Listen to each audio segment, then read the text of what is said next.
Hi, everybody, and welcome to Unmuzzled, a podcast, all things animals, all the time. I'm bringing my guest right in because we're going to have a lot to talk about. Dr. Vega, welcome to the podcast. Hello, Sarah. Thank you for having me. I'm so excited to chat. Yes, and we have now seen each other a few times at animal events across the city.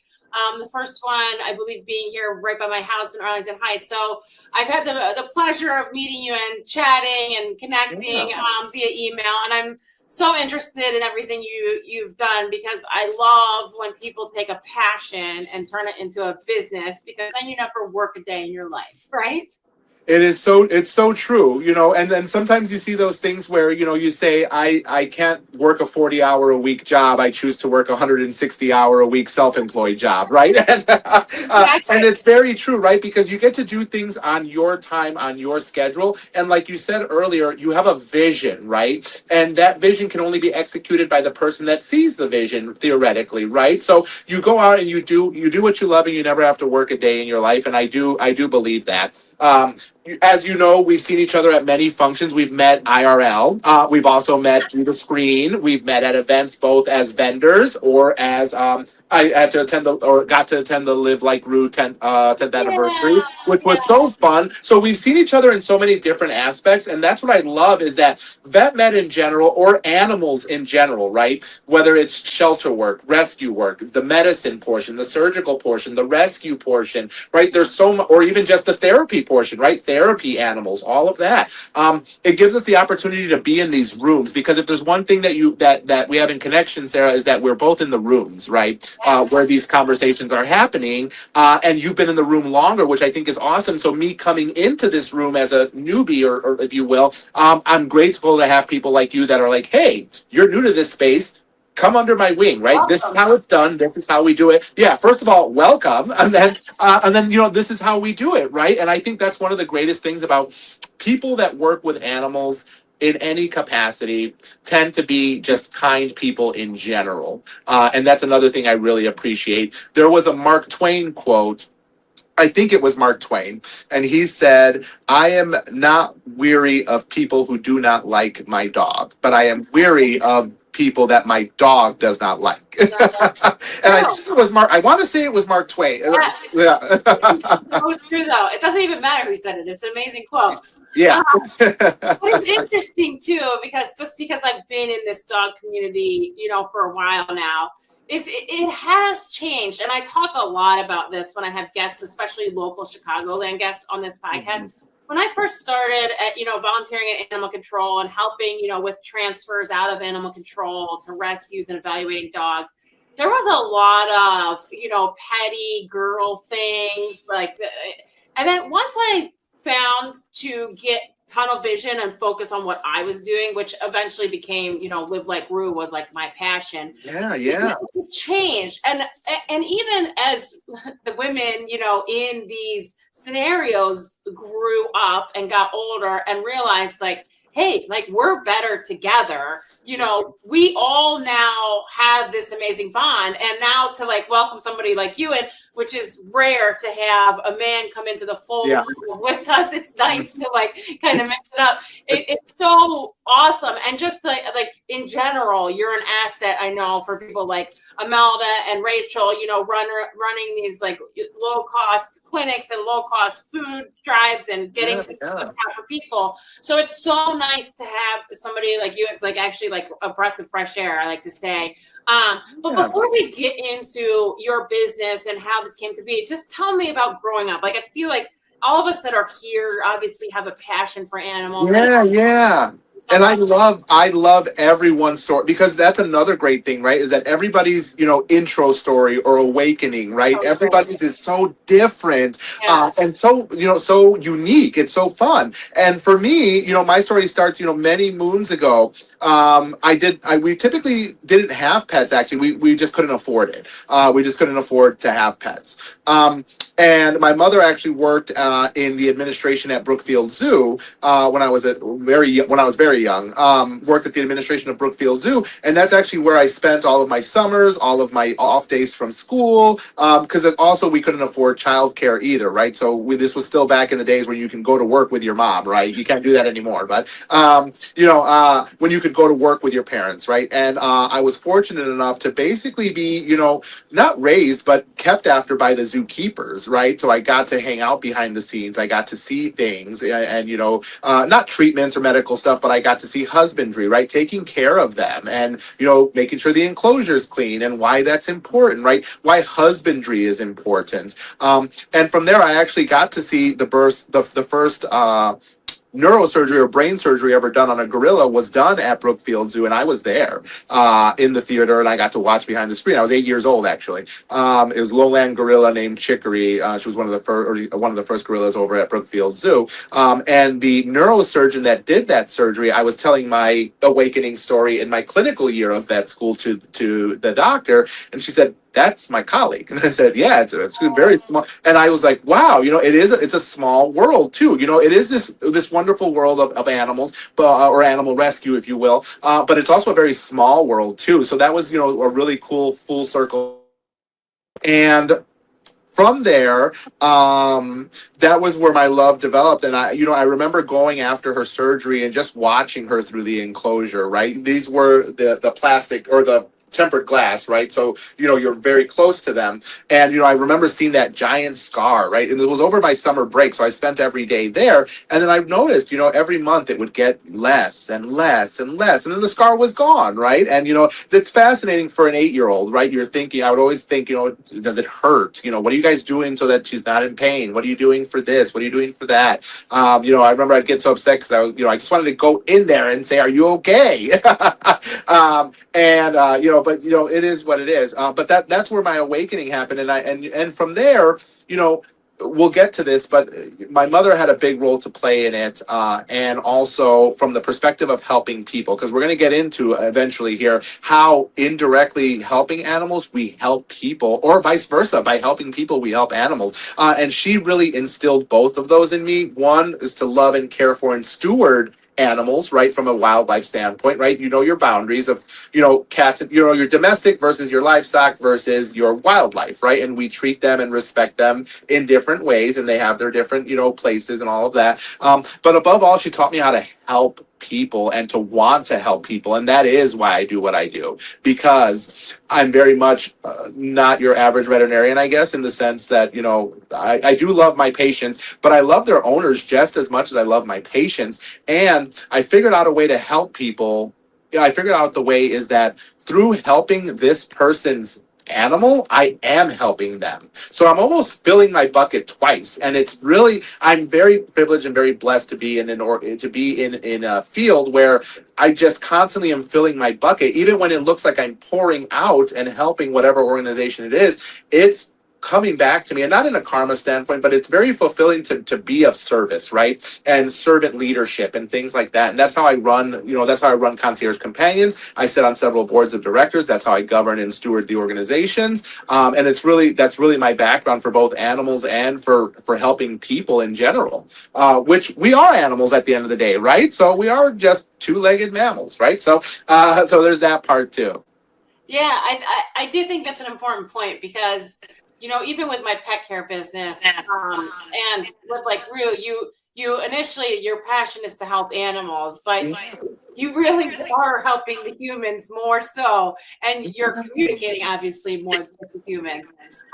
So I think too, I was reading, you did what I did, which you got sick of corporate America, you got sick of the BS, and you said, "Yeah, I am going to pave my way and grasp my future," and you took the leap. And it's really effing scary. It is scary. It's very scary, because you go through these moments where you're like, "Oh, bleep, bleep, bleep, what have I done?"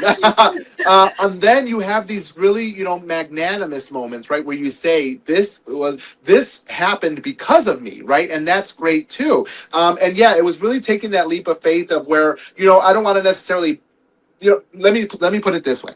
Corporate has its place, right? Corporate anything, right? Target, right? Or Target versus Amazon versus your mom and pop bookstore, right? Corporates do have their place. The thing is, what I found is that I need the flexibility. I'm very much a creature of flexibility. I want to be able to do things always the right way, but my way.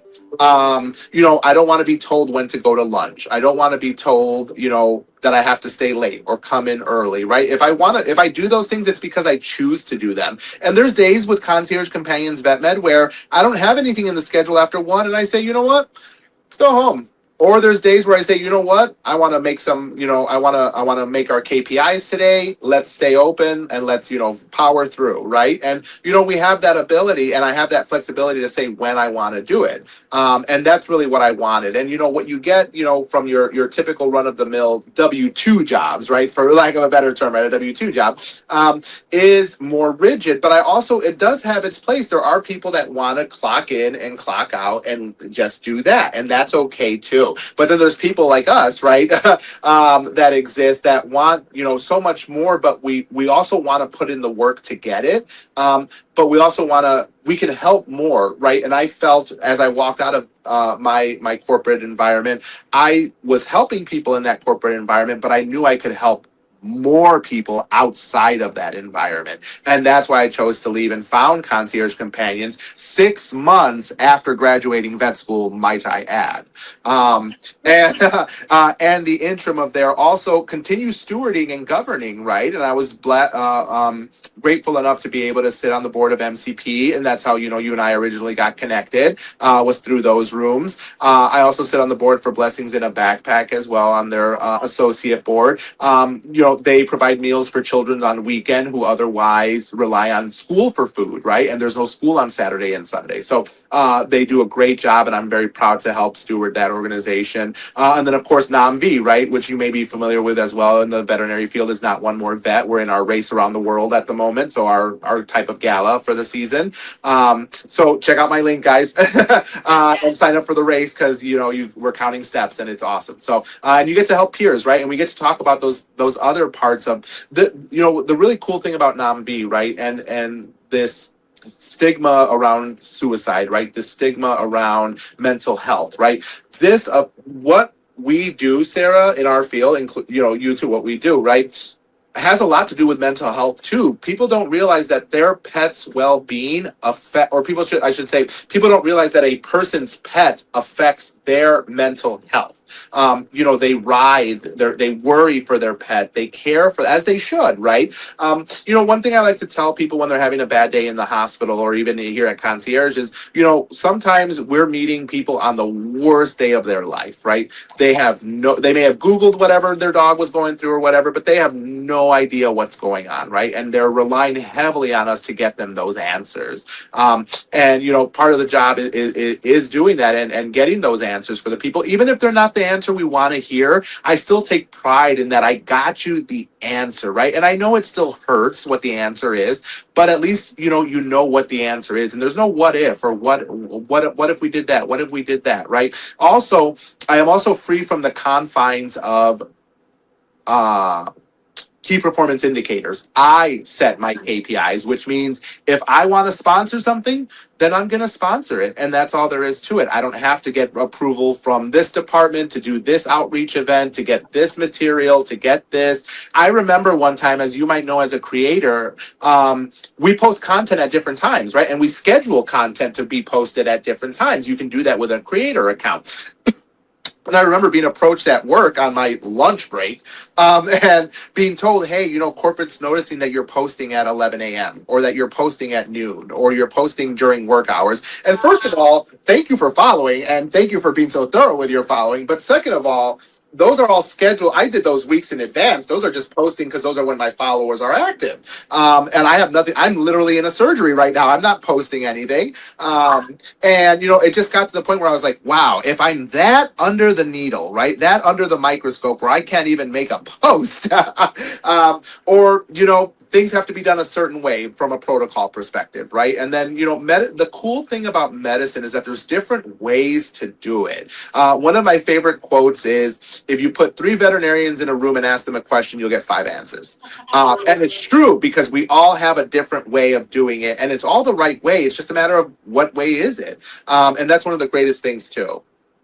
Yeah, I love that. So let's back up a little, because I want to go over what is Concierge Companions. This is important because there's different things that you do, and they're all equally important. But obviously, having a mobile vet, a concierge vet nowadays, is so necessary for a variety of reasons. Yeah. You can go where vets aren't prevalent. You can go to neighborhoods that need a vet. You can also go to homes where the pet does not enjoy the vet. So kind of tell me, what is this business, and what have you built it around? What's important? Yes. Concierge Companions Vet Med is my brainchild. I had this idea before I even got on the plane to head to vet school. This was my 5-year plan. And what we are is a full-service hospital, full-service concierge veterinary hospital. We have a 16-foot Mercedes Sprinter van that's fully outfitted into a treatment room.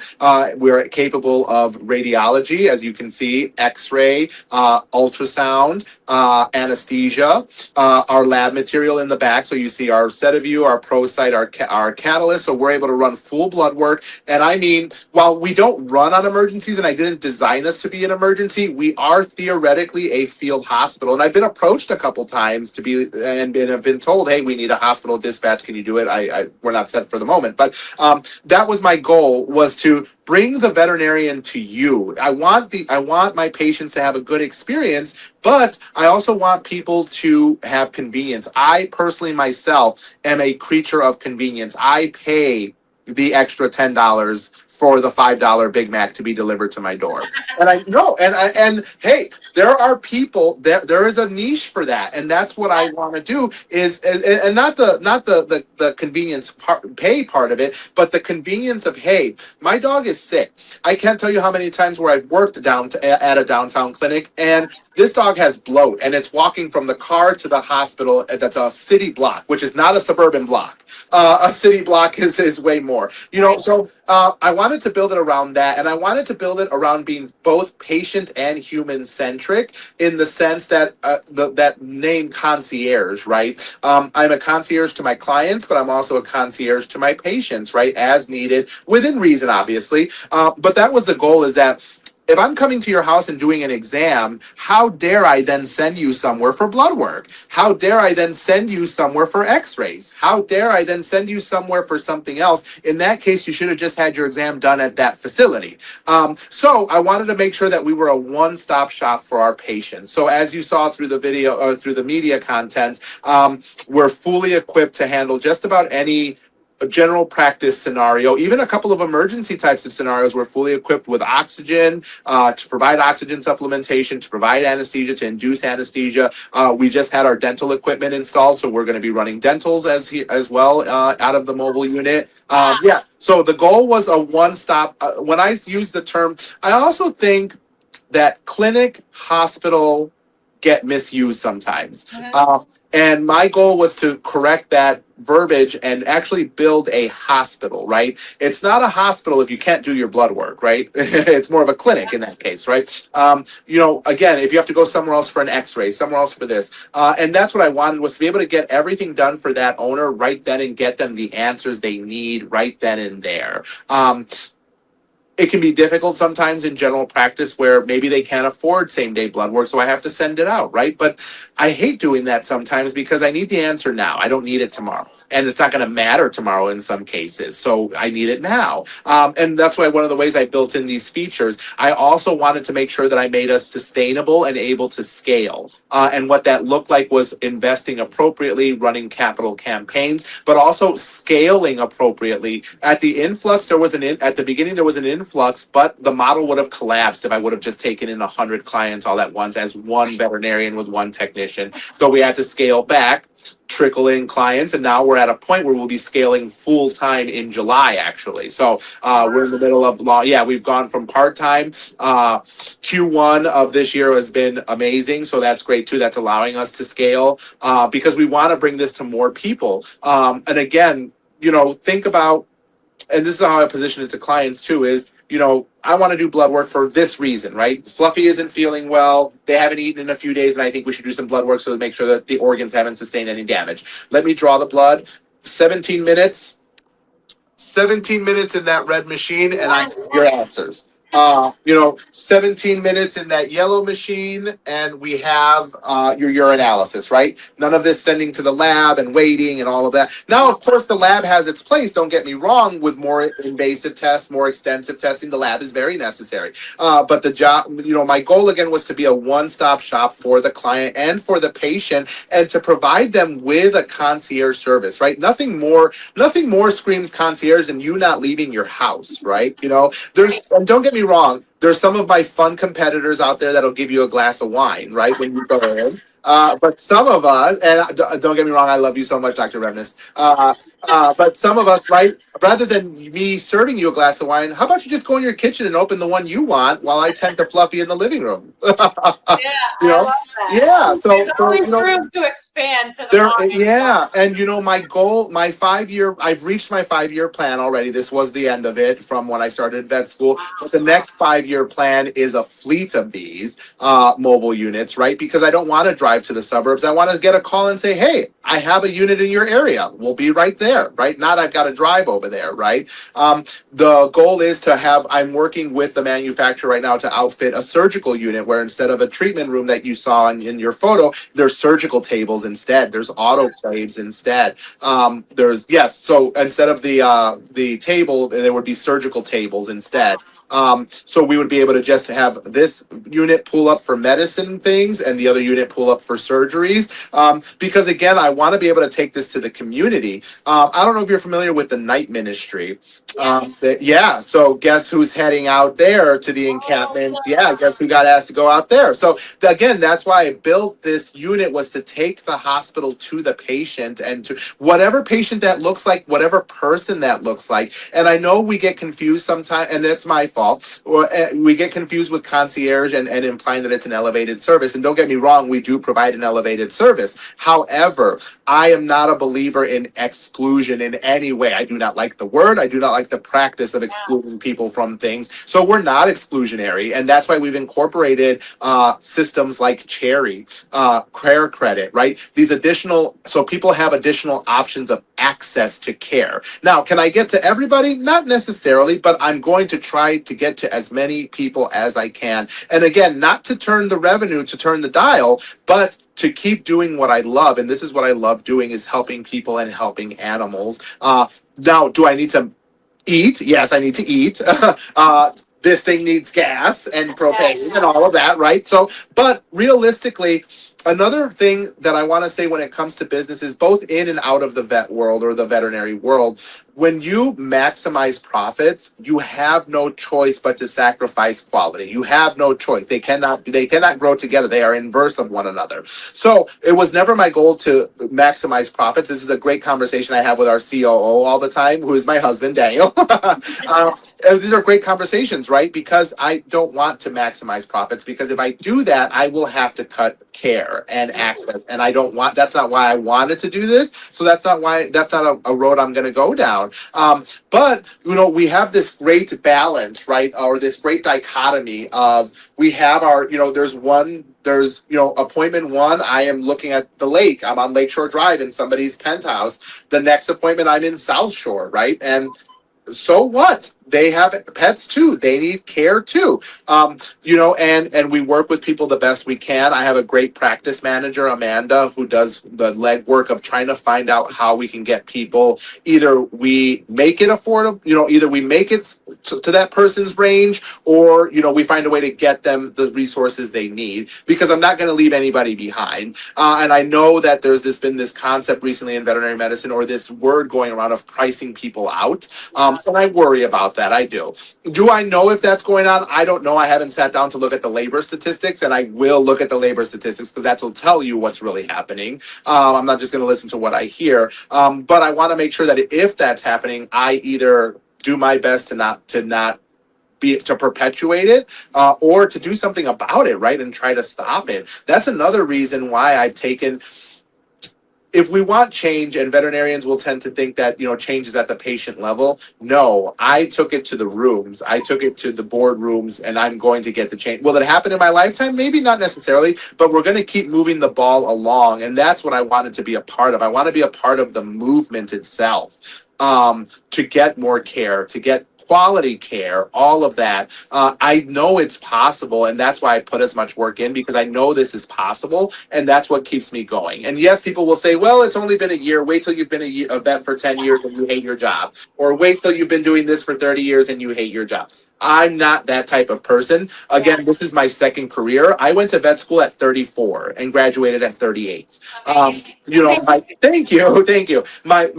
Your typical veterinarian at graduation is around 24-ish, 25-ish, and nothing wrong with that, by the way. But I say that to say, when you're 24, 25, you have a lot of time to learn, to make mistakes, to do things like that. When you're a second career or anything, you are a little bit behind of the game, and you need to catch up, which is why. So I do appreciate, and I do appreciate, and I'm very proud of the work I've done, but I'm not a superstar. All of this was meticulous planning that is falling into place the way I wanted it to. But I want to make it, known that, anybody can do it. I'll never forget my colleague Jill, 52, okay? I was 34 and she was 52. And here we go, arriving as first day students in our first anatomy class.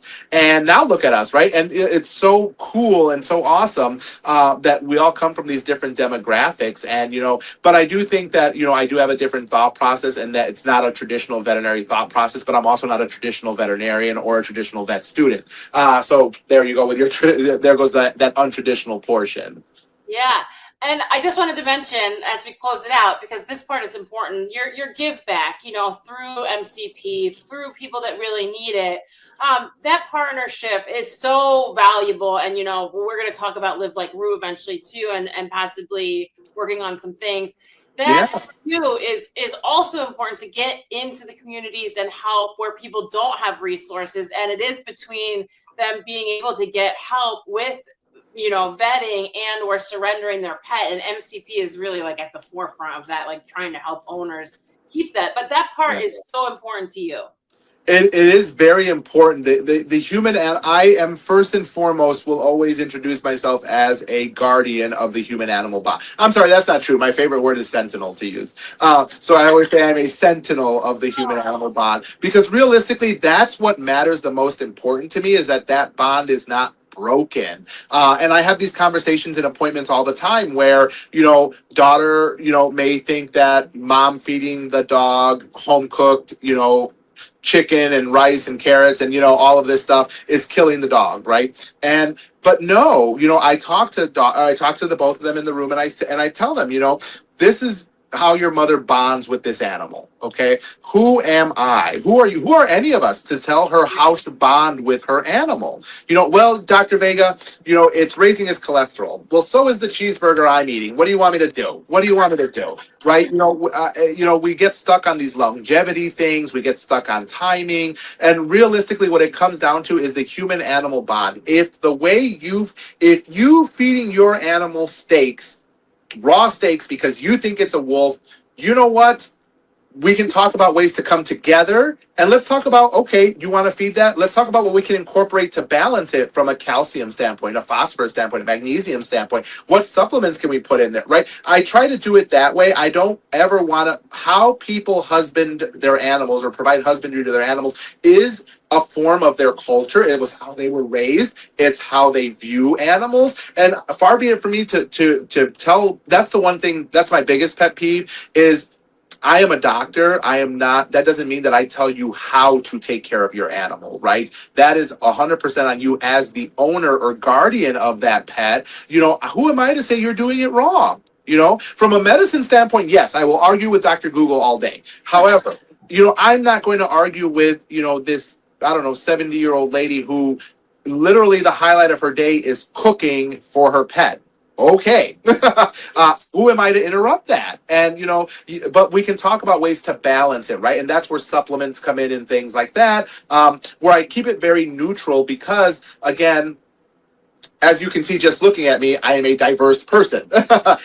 And therefore I know diversity very well. And that people come, not just the way they look, talk, and all that, but the way they behave, the way they the way they provide husbandry also goes to culture and how people view the world, view themselves, view all of that. And I take that very seriously on being a steward and keeping them together as MCP does, right? Because who else was going to stand outside of animal care and control and be like, hey, why are you dropping off your dog? Oh, you can't afford food? That's simple. We'll give you food, right? Or, when that time comes, when I found out that people, I did not know this actually. I did not know that people take their animals to Chicago Animal Care and Control simply to be euthanized, even when they do need to be euthanized, but they can't afford the procedure. And that pet has to pass away without their owner. And I haven't decided how I want to feel about it yet, so I'm not going to make a comment just yet because I understand CACC's policies. I understand the animal welfare aspect. I understand the public health aspect of just having people in an animal facility. So I do get it.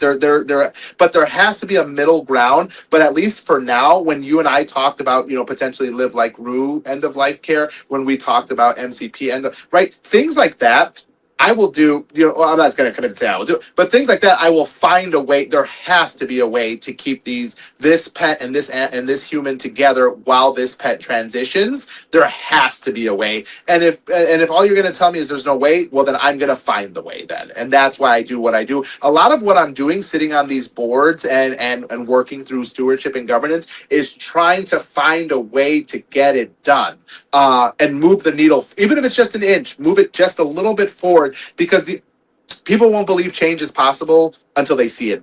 And that's why some of this stuff comes out of my pocket, because I say, you know what? If you need to see it to believe it, well, then see it, you believe it, that was my investment. The return on the investment is now we have a program, right? So, that's just but also you have to be balanced with it, right? I'm very fortunate that I'm a 2-income household. I can do things like that. So I also respect the fact that there's plenty of people that want to do what we do, but just can't at the moment. And I would tell those people, just keep working at it or try to make change any way you can. And it's fulfilling. Yeah, it doesn't have to be some huge scale thing. Yeah. That's so true. You are an asset to Chicagoland, and I appreciate you. I appreciate that. It looks like I only had to ask like 3 questions because you already knew. Like you knew exactly what I was going to ask.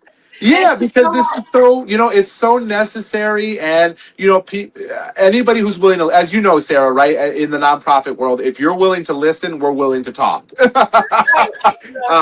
Yeah. Dr. Vega, everybody, check him out. You'll see him at events if you come around. He's amazing and he's great to talk to. Thank you so much for your time. Thank you. And we'll see you at Tales on Trails, Morton Arboretum, May 3rd, Sunday. All yes. Right. Dr. Vega, everybody, again, here's the website. If you're interested, concierge vetting in general has been, blowing up over the past few years. In fact, one of my favorite vets at Boulevard Vet, which is one of our partner vets as well, went and did her own thing in Nashville, has been amazingly successful. So, this is an important thing going on right now, especially for people that have dogs that really hate the vet or, have some kind of situation where you can't get to the vet. Like that bloat example was, wow, a perfect example of somebody needing vetting very quickly and doesn't have time to get to the vet, which, wow. Thank you, everybody, for listening and watching. I really appreciate it. Thank you, Dr. Vega. I will see you guys soon. Have a great night. Bye-bye. Oh, boy.